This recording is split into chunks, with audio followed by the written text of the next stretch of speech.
O sol caía como chumbo derretido sobre o asfalto rachado, e Joana sentia cada gota de suor escorrer pela testa, ardendo nos olhos já cansados de tanto procurar.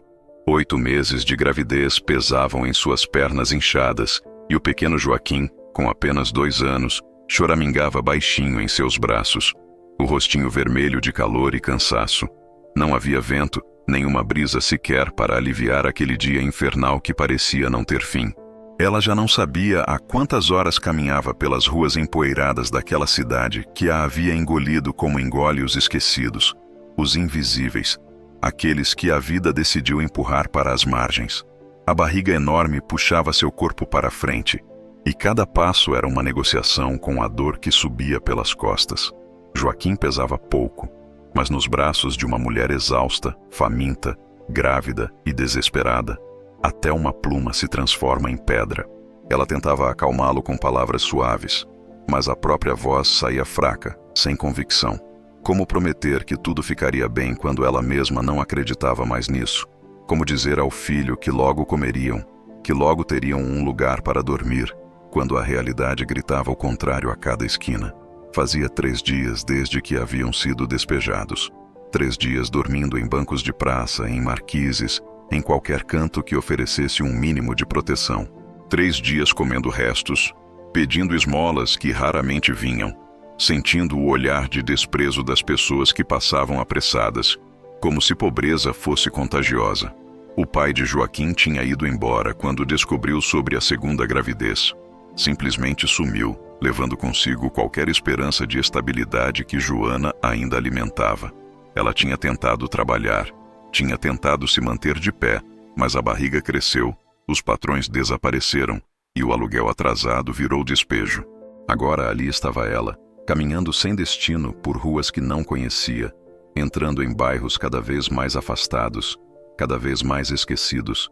As casas foram ficando mais espaçadas, mais precárias, até que a cidade propriamente dita ficou para trás e restaram apenas construções abandonadas, terrenos baldios e um silêncio pesado que fazia o coração apertar. Joaquim tinha parado de chorar, e isso assustava mais do que o choro. Ele estava quieto demais, apático demais, os olhinhos semicerrados de cansaço e fome. Joana sentiu as lágrimas queimarem, mas não as deixou cair. Não podia se dar ao luxo de desmoronar. Precisava encontrar algo, qualquer coisa, um lugar para a noite que se aproximava. Comida, mesmo que fossem migalhas. Água, pelo amor de Deus. Água. A boca estava seca como lixa, e ela sabia que precisava se hidratar, pela criança que carregava na barriga, por Joaquim, por ela mesma. Foi quando o viu. Um homem parado na esquina de uma rua de terra, magro, de roupas simples, mas surpreendentemente limpas para aquele lugar esquecido. Calça escura, camisa clara, nada de rasgos ou manchas, mas eram os olhos que chamavam a atenção. Vazios, completamente vazios, como se olhassem através das coisas, através das pessoas, através do mundo. Ele não piscava, apenas observava Joana se aproximar com aquele olhar que não transmitia nada, nem bondade nem maldade, apenas um vazio perturbador. Joana pensou em desviar, em seguir em frente, mas as pernas não obedeciam mais. Ela parou a poucos metros dele, segurando Joaquim com mais força, o instinto materno acendendo um alerta silencioso. O homem continuou imóvel, aqueles olhos fixos nela. E então, sem qualquer mudança de expressão, ele falou. A voz era baixa, monótona, sem emoção. Tem um lugar. Ali. Ele apontou para uma viela estreita que Joana não tinha notado antes. Ninguém quer. Você pode ficar. Ela hesitou. Tudo naquilo parecia errado. O homem estranho, o olhar vazio, o oferecimento sem explicação. Mas Joaquim se mexeu em seus braços. Um gemido baixo de desconforto. E a barriga pesou ainda mais. E a noite estava chegando. E ela não tinha mais forças. Não tinha mais escolhas. Às vezes a sobrevivência exige que se aceite o que ninguém quer. Que se entre por portas que deveriam permanecer fechadas. Obrigada. Ela murmurou, a voz rouca.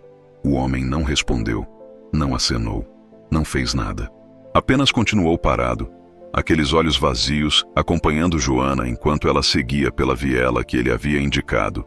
O casebre apareceu depois de alguns metros, meio escondido entre árvores secas e mato alto. Era pequeno, feito de madeira velha e telhas enferrujadas, com uma porta torta que pendia de dobradiças enferrujadas. Parecia prestes a desabar, e Joana entendeu imediatamente por que ninguém o queria. Mas tinha 4 paredes e um teto, e isso era mais do que ela tinha agora. Ela empurrou a porta, que gemeu alto, e entrou. O cheiro de mofo e poeira invadiu suas narinas, fazendo-a tossir. Havia pouca luz entrando pelas frestas nas paredes, mas era suficiente para ver o interior miserável.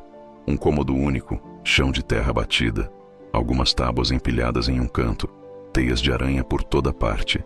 E ali, sobre uma prateleira improvisada feita de tijolos e madeira, 2 latas empoeiradas. Joana colocou Joaquim no chão com cuidado e foi até as latas. Pegou uma delas, limpou a poeira com a mão trêmula. Feijão. A outra era milho. Não havia data de validade visível sob a sujeira, mas ela não se importava. Era comida. Comida de verdade. Ela sentiu vontade de chorar de alívio. Não havia fogão, não havia panelas, mas havia uma lata velha que poderia servir como recipiente. Joana abriu as latas com dificuldade, usando uma pedra pontiaguda que encontrou no chão, e misturou o conteúdo. Comeu direto da lata, dividindo com Joaquim, que devorou tudo com uma fome desesperada que partiu o coração dela. Não era suficiente. Mal matava a fome, mas era algo, e algo era tudo que tinham. Quando a noite caiu completamente, o casebre ficou mergulhado em escuridão quase total. Joana improvisou uma cama com as tábuas velhas, colocou Joaquim para dormir e deitou-se ao lado dele, a mão protetora sobre a barriga enorme. A criança dentro dela chutava, inquieta, e Joana sussurrou palavras de conforto que não sabia se acreditava. Fechou os olhos, exausta, e deixou o sono levá-la. Foi o rangido da porta que a acordou. Joana abriu os olhos de supetão, o coração disparando.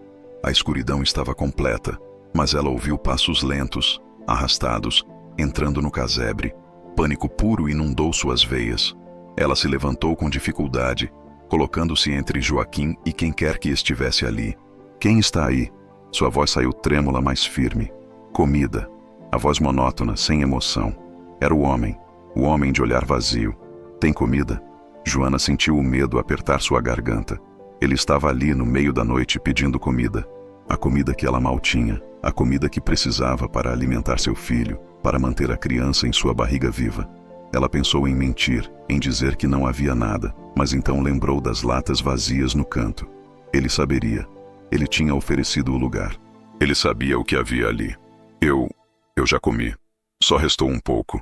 Sua voz era um sussurro agora. O medo evidente. Posso comer? A pergunta veio sem inflexão, sem súplica, sem emoção. Apenas uma pergunta vazia de um homem vazio. Joana olhou para Joaquim dormindo. Tão pequeno, tão frágil. Olhou para a própria barriga, sentindo a vida se mexer dentro dela. Aquele resto de comida era para o café da manhã. Era para garantir que seu filho não acordasse chorando de fome novamente. Era para dar forças para mais um dia de busca, de sobrevivência. Mas o homem estava ali, parado na escuridão, esperando. E ela não sabia o que ele faria se ela dissesse não. Medo. Medo dele. Medo do que ele poderia fazer. Medo de que ele tirasse o casebre dela. De que a machucasse. De que machucasse Joaquim. Mas também medo de dividir. Medo de que seu filho passasse fome. Medo de não ter forças para continuar. 2 medos brigando dentro dela, rasgando-a ao meio. Ela respirou fundo, as mãos tremendo. Está bem, disse finalmente, a voz quase inaudível. Vou buscar. Joana tateou no escuro até encontrar a lata com o resto da comida. Não era quase nada, algumas colheradas apenas. Ela levou até onde calculava que o homem estava, estendendo a lata. Sentiu dedos frios tocarem os seus ao pegar o recipiente, e um arrepio percorreu sua espinha. Ouviu-o comer em silêncio, o som metálico da colher improvisada raspando a lata.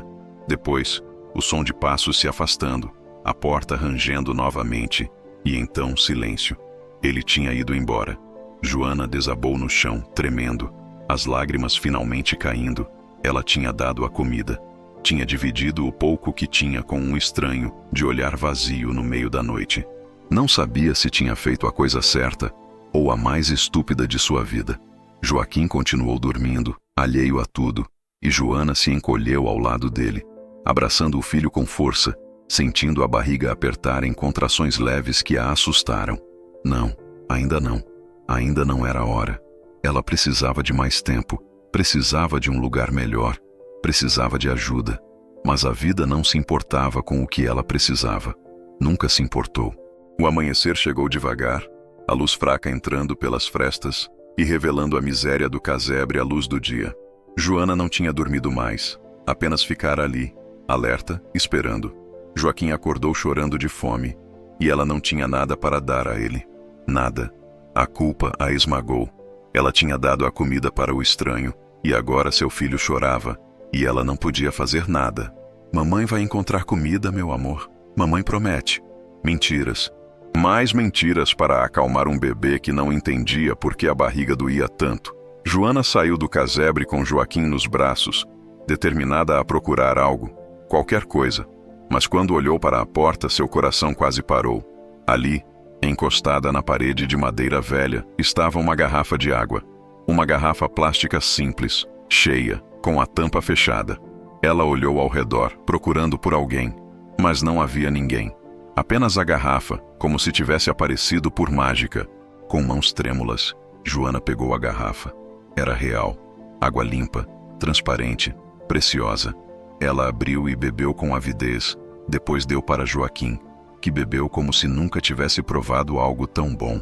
As lágrimas voltaram, mas desta vez eram de alívio misturado com confusão. Quem tinha deixado aquilo ali? O homem de olhar vazio? Por quê? No dia seguinte, aconteceu de novo. Joana acordou e encontrou uma lata de feijão na porta.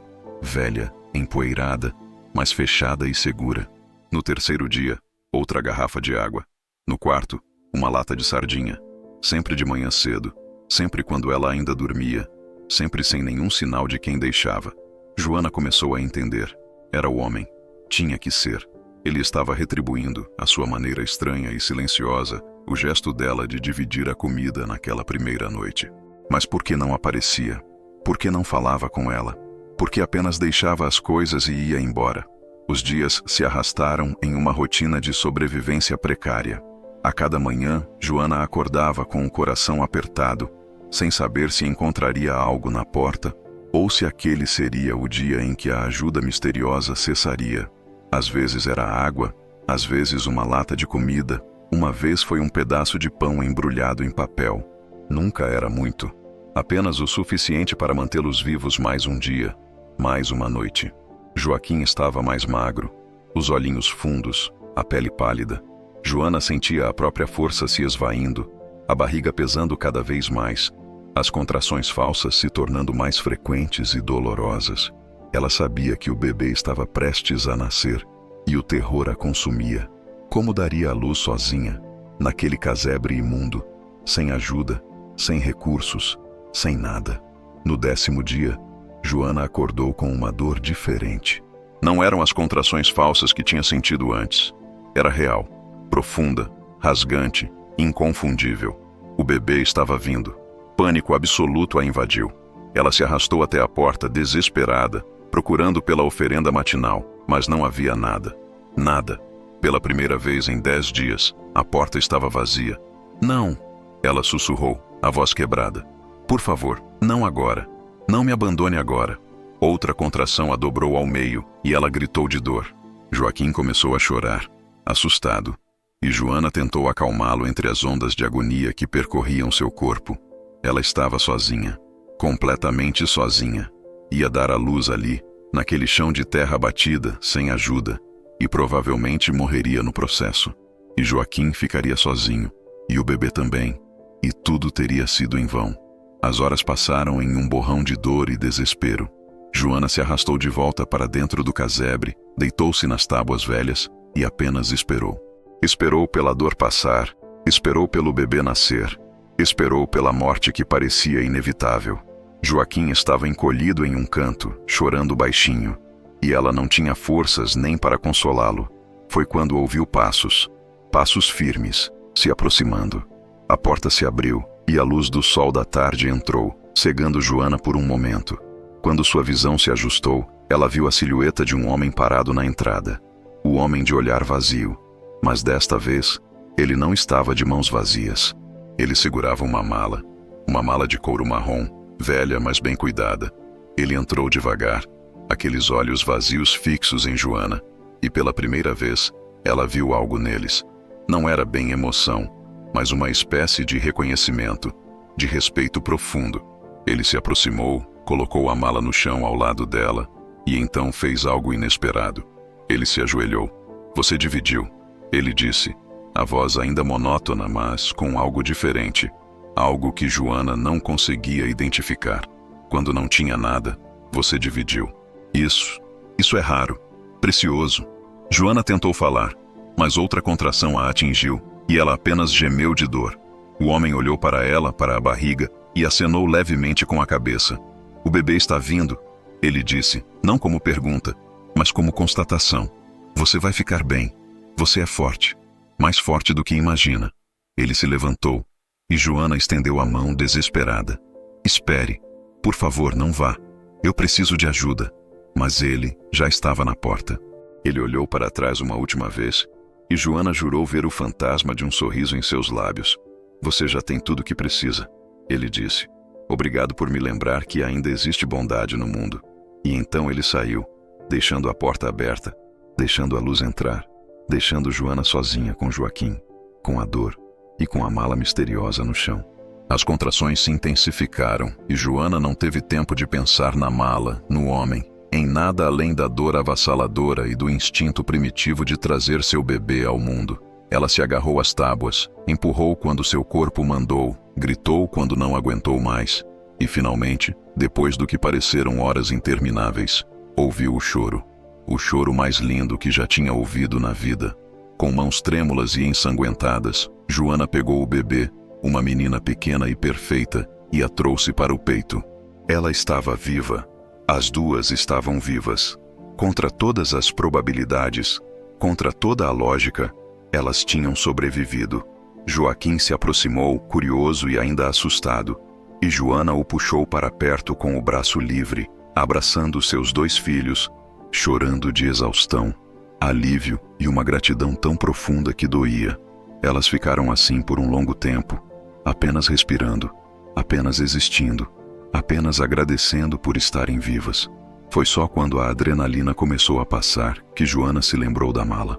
Ela olhou para o objeto de couro marrom, ainda ali no chão, esquecido pelo homem em sua saída apressada. Ele tinha dito que ela já tinha tudo o que precisava.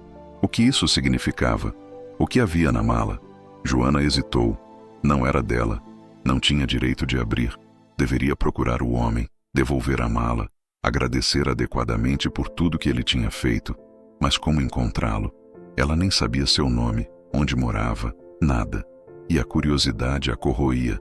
O que havia ali dentro que ele considerava importante o suficiente para trazer, mas não importante o suficiente para levar de volta? Com a bebê ainda no colo, Joana se arrastou até a mala. Suas mãos tremiam quando tocou o couro velho, sentindo a textura áspera sob os dedos. Ela procurou por alguma identificação, um nome, um endereço, qualquer coisa que pudesse ajudá-la a devolver o objeto, mas não havia nada. Apenas a mala fechada, com 2 fechos simples de metal. Talvez tenha algo dentro, ela murmurou para si mesma, justificando. Um documento, um telefone, alguma forma de contato. Ela abriu os fechos. O som metálico ecoou no casebre silencioso. Levantou a tampa devagar, o coração acelerado, sem saber o que esperar. E então viu. Dinheiro. Muito dinheiro. Maços e maços de notas cuidadosamente organizadas preenchendo toda a mala. Joana ficou paralisada, os olhos arregalados, incapaz de processar o que estava vendo. Tinha que ser um erro. Tinha que ser um sonho. Uma alucinação causada pela dor e pela exaustão. Mas não era. Era real. Ela pegou um dos maços com a mão livre, sentindo o papel entre os dedos, vendo os números impressos nas notas. Era dinheiro de verdade. Mais dinheiro do que ela tinha visto na vida inteira. Mais dinheiro do que conseguiria ganhar em anos de trabalho. Foi quando viu o papel. Um pedaço de papel dobrado, colocado cuidadosamente sobre os maços de dinheiro. Com mãos trêmulas, Joana o pegou e desdobrou. A caligrafia era simples, um pouco trêmula, mas legível. Como um dia dividiu o pouco que tinha, agora divido com você o muito que tenho. Joana leu as palavras uma vez, 2 vezes, 3 vezes. As lágrimas começaram a cair, silenciosas e abundantes, molhando o papel, molhando a bebê em seus braços, molhando tudo. Ela não conseguia parar de chorar. Não conseguia processar a magnitude do que estava acontecendo. O homem de olhar vazio. Ele não era pobre. Não era um mendigo. Não era um desesperado como ela. Ele tinha dinheiro, tinha recursos, tinha tudo. E mesmo assim, naquela noite, ele tinha vindo pedir comida. Tinha testado ela. Tinha visto se ela, mesmo sem ter nada, seria capaz de dividir. E ela tinha dividido. Tinha dado o pouco que tinha, movida por medo, mas também por uma bondade instintiva que nem sabia que ainda possuía. E agora ele estava retribuindo. Não com migalhas, não com sobras, mas com tudo, com o muito que tinha. Ele estava dando a ela uma chance real de recomeçar, de sair daquele buraco, de dar uma vida digna aos seus filhos. Joana abraçou a bebê com mais força, olhou para Joaquim, que tinha adormecido de exaustão no canto, e olhou novamente para a mala cheia de dinheiro e para o bilhete com aquelas palavras que mudavam tudo. Como um dia dividiu o pouco que tinha, agora divido com você o muito que tenho. Ela entendeu então que aquilo não era apenas sobre dinheiro, era sobre bondade. Era sobre a escolha que ela tinha feito naquela noite de medo e fome, quando tinha todas as razões para ser egoísta, para guardar cada migalha para si e para seu filho, mas tinha escolhido dividir mesmo assim. Era sobre o fato de que, mesmo no fundo do poço, mesmo sem nada, ela tinha mantido sua humanidade. E o homem de olhar vazio tinha visto isso, tinha reconhecido isso, e tinha decidido que valia a pena recompensar. Joana não sabia quanto dinheiro havia na mala. Não sabia se era suficiente para comprar uma casa, para garantir o futuro dos filhos, para mudar completamente suas vidas. Mas sabia que era muito, muito mais do que ela tinha direito de esperar. Muito mais do que ousara sonhar. Ela fechou a mala com cuidado, como se fosse algo sagrado, e a colocou ao lado. Depois deitou-se com a bebê no peito e Joaquim ao seu lado. E pela primeira vez em meses, ela sentiu algo que tinha esquecido como era. Esperança. Esperança real, tangível, possível. O sol começou a se pôr, pintando o interior do casebre com tons dourados. E Joana fechou os olhos. Estava exausta, dolorida, ainda suja de sangue e suor, mas estava viva. Seus filhos estavam vivos. E agora, graças a um estranho de olhar vazio que tinha visto nela algo que ela mesma não sabia que possuía, eles tinham uma chance real de recomeçar, uma chance de sair daquele casebre que ninguém queria e construir uma vida que todos mereciam. Uma chance dada não por sorte ou destino, mas por uma escolha. A escolha de dividir quando não se tem nada. A escolha de ser bondosa quando o mundo dá todas as razões para ser cruel. E enquanto Joana adormecia, exausta mas em paz, ela segurou o bilhete contra o peito, ao lado da bebê, e sussurrou para o ar vazio do casebre uma promessa silenciosa. Ela usaria aquele dinheiro bem, cuidaria dos filhos, construiria uma vida digna, e um dia, quando tivesse condições, ela também dividiria. Dividiria com outros que estivessem onde ela esteve, que precisassem de uma chance como ela tinha recebido, porque era isso que o homem de olhar vazio tinha lhe ensinado. Que bondade gera bondade, que dividir o pouco pode resultar em receber o muito, que mesmo nos lugares mais escuros, mesmo nas situações mais desesperadoras, ainda há luz se estivermos dispostos a compartilhá-la. O casebre que ninguém queria tinha se tornado o lugar onde tudo mudou. Não por mágica, não por milagre, mas por uma escolha humana simples e profunda.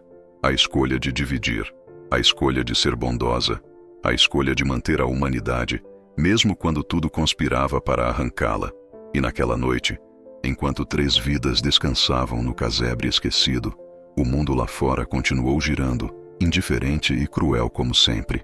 Mas ali dentro, naquele pequeno espaço de madeira velha e telhado enferrujado, algo precioso tinha acontecido.